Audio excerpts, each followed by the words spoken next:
और बदले बदले मेरे सरकार नजर आते हैं। क्यों ऐसा कह रहे हैं? लोकसभा चुनाव के पहले 5वें चरण से पहले पश्चिम बंगाल के मुख्यमंत्री ममता बनर्जी ने बड़ा ऐलान कर दिया। कहा केंद्र में तृणमूल कांग्रेस विपक्षी गठबंधन का बाहर से समर्थन करेगी। इस दौरान बीजेपी पर जमकर हमला बोला, लेकिन ममता बनर्जी ने बंगाल में कांग्रेस और लेफ्ट को लेकर अपना स्टैंड अभी भी कायम रखा हुआ है।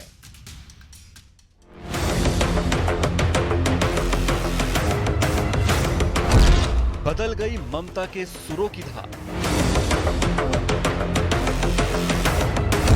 एक तीर से किए कई शिकार। बाहर से समर्थन का ऐलान। अगर बनी INDIA की सरकार। लोकसभा चुनावों का ऊंट किस करवट बैठेगा ये तो 4 जून को साफ हो जाएगा, लेकिन उसके पहले सियासत के दांव पेचों से चुनाव जीतने की जंग जारी है। इसी कड़ी में पश्चिम बंगाल की सीएम ममता बनर्जी का बयान आया है, जिन्होंने INDIA गठबंधन को सरकार बनने के हालात में बाहर से समर्थन देने का ऐलान किया है। इंडिया জোট के नेतृत्व दिए বাইরে থেকে সব রকম সাহায্য করে আমরা সরকার গঠন করে দেব, যাতে বাংলায় আমার মা বোনদের কোনোদিন অসুবিধে না হয়, আমার 100 দিনের কাজে কোনোদিন অসুবিধে না হয়। लेकिन राजनीतिक दाव पेचों में माहिर ममता बनर्जी ने बंगाल में लेफ्ट और कांग्रेस को लेकर संभावनाओं का शून्य भी नहीं छोड़ा है। कहां से अंदर बाहर कैसे क्या करेंगे उनकी पता कर लो, उनसे पूछ लो। मैं उनसे भरोसा नहीं करते। गठबंधन छोड़ के भागी उन्होंने, उनकी बातों पे कोई भरोसा नहीं। अगर बीजेपी की तरफ ज्यादा भारी रहे तो वो उस तरफ भी जा सकते।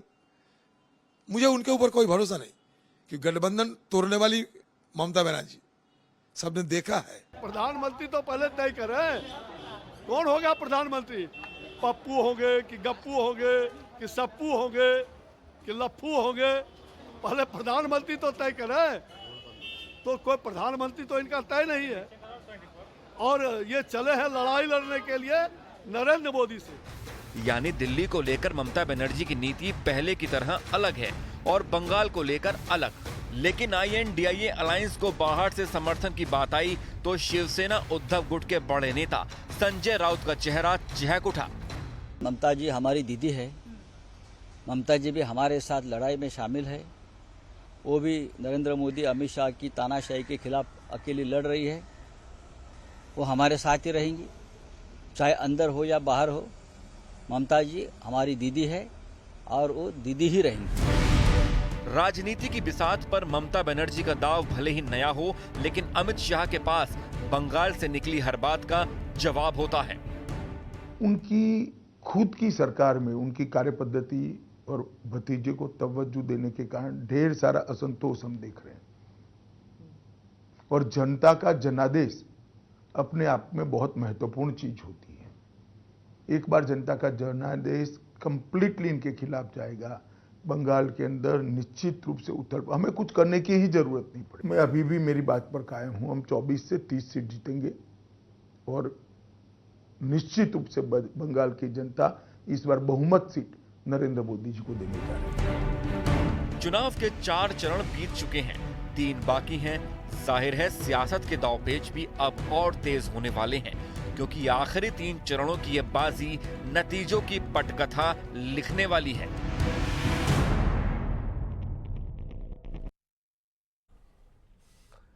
इधर मध्य प्रदेश कांग्रेस के दफ्तर के मेन गेट को लेकर वास्तु दोष और इस पर सियासत होने लगी है। इसे लेकर बीजेपी के प्रदेश प्रवक्ता नरेंद्र सलूजा एक्स पर उन्होंने ट्वीट किया, लिखा कि पता नहीं कांग्रेस के नेता ये सच्चाई कब समझेंगे कि सारा दोष उनमें है, कांग्रेस में है, लेकिन उसे दूर करने के बजाय वो हमेशा कांग्रेस भवन में वास्तु दोष ढूंढने लगते हैं। अब जीतू पटवारी के निर्देश पर प्रदेश कांग्रेस कार्यालय का वास्तु दोष, ये PCC दफ्तर आप देख रहे हैं, ये ताला देख रहे हैं आप, इस दोष को दूर करने के लिए PCC का बंद रहने वाला गेट खोल दिया गया है और मेन गेट पर ताला लटका दिया गया है। नरेंद्र सलूजा ने इसके आगे लिखा कि इससे पहले कमलनाथ जी ने वास्तु दोष दूर करने की कोशिश करते हुए PCC में कई परिवर्तन किए। नतीजा यह हुआ, कांग्रेस 116 से 66 पर आ गई। अब जीतू पटवारी की इन कोशिशों के बाद कांग्रेस पूरी तरह से खाली हो जाएगी, बस वो अकेले ही बचेंगे। कांग्रेस कार्यालय जो मध्य प्रदेश का, उसमें फिर वास्तु दोष ढूंढा जा रहा है। बड़े आश्चर्य की बात है कि ये कांग्रेस इस सच्चाई को क्यों नहीं समझती कि दोष उसमें है, दोष उसके नेताओं में, लेकिन हमेशा पीसीसी का वास्तु दोष दूर करने में लगे रहते हैं। इसके पहले कमलनाथ जी जब प्रदेश कांग्रेस अध्यक्ष थे, उन्होंने भी वास्तु दोष दूर करने का प्रयास किया। नतीजा क्या हुआ? 116 से 66 में विधानसभा। लोकसभा चुनाव हो चुका है, लेकिन कांग्रेस में एक बार फिर से वास्तु दोष को लेकर कई सवाल खड़े हो रहे। कांग्रेस के नेताओं ने लगातार कांग्रेस छोड़ी, भाजपा का दामन थामा, उसके बाद अब नतीजों के पहले अचानक से कांग्रेस ने एक बड़ा परिवर्तन किया है और अपने पीसीसी का जो मुख्य भवन है उसके मेन गेट पर एक बड़ा सा ताला जड़वा दिया है। ये बताया जा रहा है कि पीसीसी चीफ जीतू पटवारी को बताया गया है कि चुनाव में अगर अच्छे नतीजे लाना है तो इस मुख्य गेट को बंद कर दीजिए, क्योंकि यहाँ पर वास्तु दोष है। और उसके बाद इस गेट पर ताला जड़ दिया गया है। एक छोटे से गेट से अब एंट्री होगी। माना जा रहा है कि किसी बड़े ज्योतिष ने ये सलाह दी है कि अगर लोकसभा चुनाव में अच्छे परिणाम चाहिए तो इस मेन गेट पर ताला लटका होना चाहिए। अब ये वास्तु दोष कांग्रेस को कितना फायदा दिलाएगा, कितना नफा नुकसान कराएगा, ये तो बाद में 4 जून को पता चलेगा। लेकिन इस ताले की फिलहाल तो बड़ी चर्चा है। कैमरामैन अजय के साथ शैलेंद्र चौहान, न्यूज 18 भोपाल।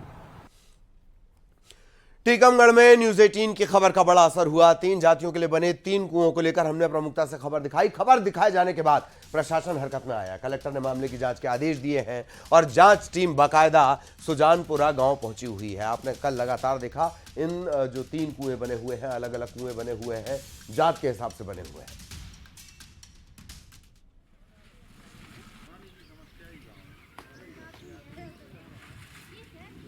आदेश दिए और फिर सुजानपुरा गांव पहुंची है टीम।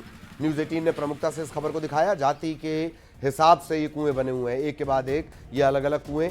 एक जाति को एक ही कुआं, दूसरे कुएं पर फला जाति नहीं जा सकती। इस तरह की ये खबर प्रमुखता से हमने दिखाई थी।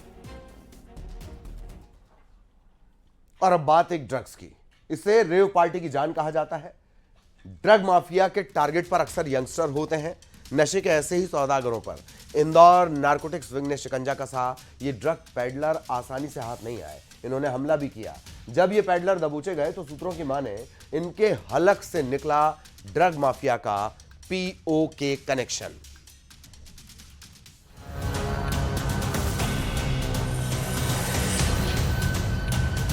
इस वक्त पीओके को लेकर पूरे देश में खूब चर्चा भी चल रही है, लेकिन इस बीच मिनी मुंबई और पीओके के बीच में ड्रग्स कनेक्शन सामने आया है।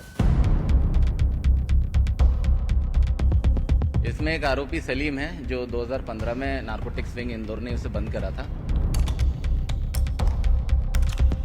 मिर्ची भी उनने हमारी टीम पर फेंकी, 1-2 को चांटे भी उनने मारे, हाथ में लोचा भी है। इस तरह से उन पे हमला भी किया गया। ड्रग माफिया का पीओके कनेक्शन, ड्रग पेडलर का खाकी पर हमला, गुनाह का रूप Jammu Kashmir to mini Mumbai, radar पर नशे के सौदागर, 35 लाख की एमडी ड्रग, कितने राजदार, तस्करों पर शिकंजा, किंग पिन कौन, रेव पार्टी की ये जान, टारगेट पर यंगिस्तान।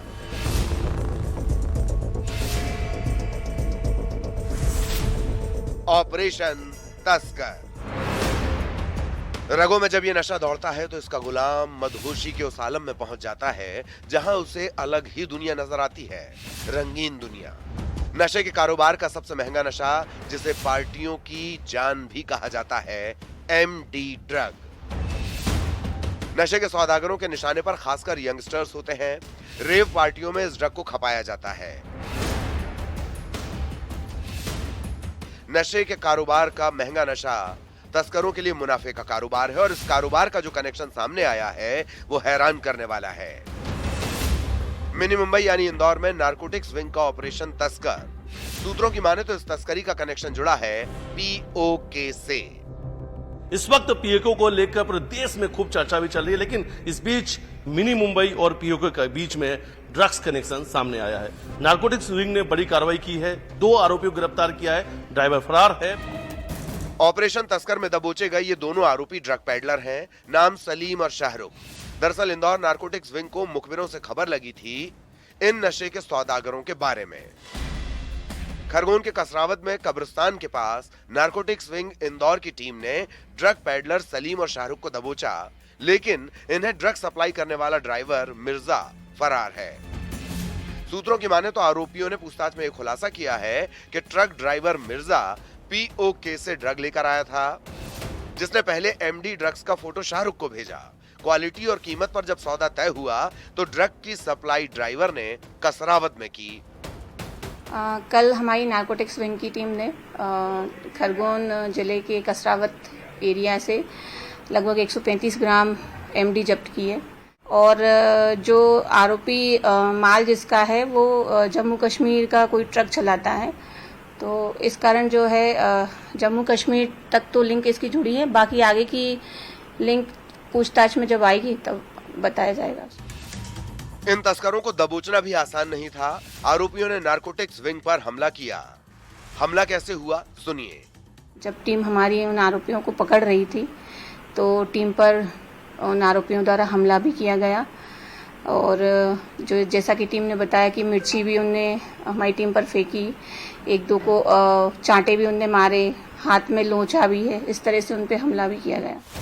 तस्करों ने पूछताछ में चौंकाने वाला खुलासा किया है कि ट्रक ड्राइवर का कनेक्शन पीओके से है। इस गैंग में शामिल सलीम 2015 में एनडीपीएस एक्ट में पहले भी पकड़ा जा चुका है। इसमें एक आरोपी सलीम है जो 2015 में नारकोटिक्स विंग इंदौर ने उसे बंद करा था। सवाल है कि क्या पीओके से नशे की ये खेप बदस्तूर लाई जा रही थी? आखिर नशे के सौदागरों का नेटवर्क कितना बड़ा है? इस खेल का किंगपिन कौन है? पीओके के ड्रग्स कनेक्शन की तहकीकात जारी है। इंदौर में मिथिलेश गुप्ता के साथ bureau report, news 18 Madhya Pradesh Chhattisgarh. और छिंदवाड़ा में